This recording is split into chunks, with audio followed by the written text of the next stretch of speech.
Hello friends, daily dictation के लिए channel को सब्सक्राइब कर लें। यह डिक्टेशन 5 सेकंड बाद शुरू होगी।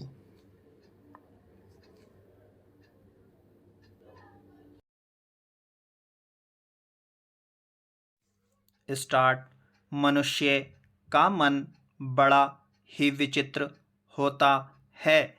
जिस प्रकार किसी के दुख को देखकर मन दुखी होता है, उसी प्रकार दूसरों के सुख को देखकर भी दुखी होता है। इसी को ईर्ष्या कहते हैं। ईर्ष्या एक अनावश्यक विकार है जिसका त्याग किया जा सकता है जब हम किसी विषय में अपनी स्थिति या अपने को उन्नत कर सकने में अयोग्य पाते हैं, तभी इस इच्छा का उदय होता है। या फिर किसी व्यक्ति विशेष की स्थिति हमारी तुलना में हमसे बढ़कर न होने पाए, यह इच्छा बढ़कर द्वेष में परिवर्तित हो जाती है। अगर दो व्यक्ति किसी एक पद के लिए प्रयास करते हैं और उन दोनों में से एक व्यक्ति अच्छे पद पर पहुंच जाता है, तो वह अक्सर चाहता है कि दूसरा किसी अच्छे पद पर न पहुंचने पाए और अपनी उन्नति के रास्तों को सर्वथा गुप्त रखता है। मनुष्य का मन इस तरह भी काम करता है। ईर्ष्या एक छिपी हुई वृत्ति है।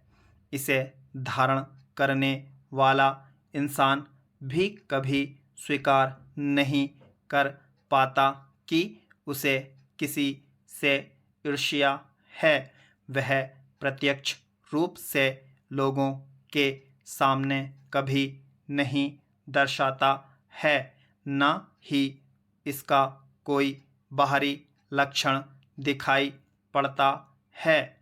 मसलन क्रोध में आंखें लाल हो जाना, भय में आकुल होना, नाक भौं सिकुड़ जाना आदि।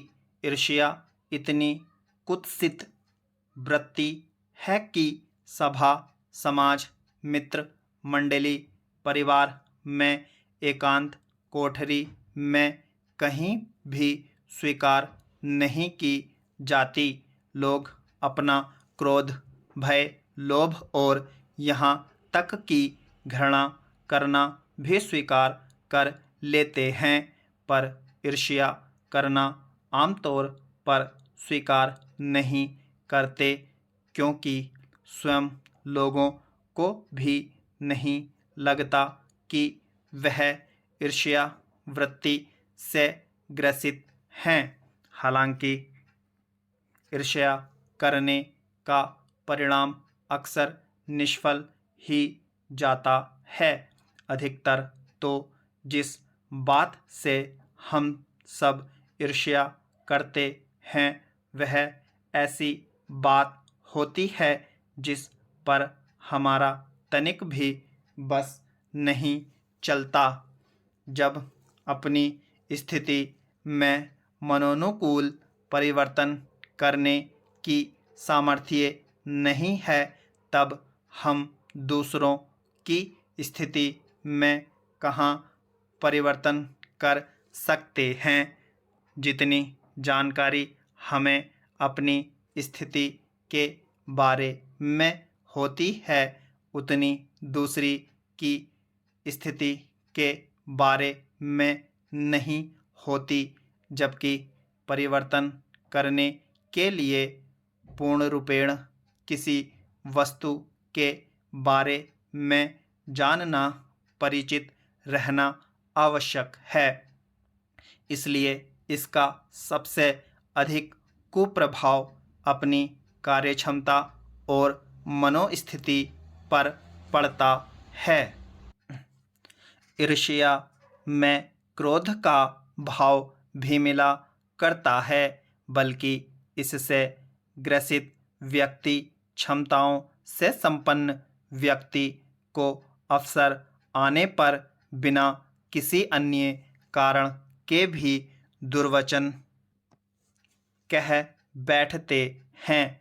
बिना किसी विशेष कारण जी दुखाने का प्रयत्न करते हैं, जो बिना किसी क्रोध के नहीं हो सकता है। इसी वजह से कहा जाता है कि जैसे क्रोध से जलना है, वैसे ही ईर्ष्या से भी जलना है।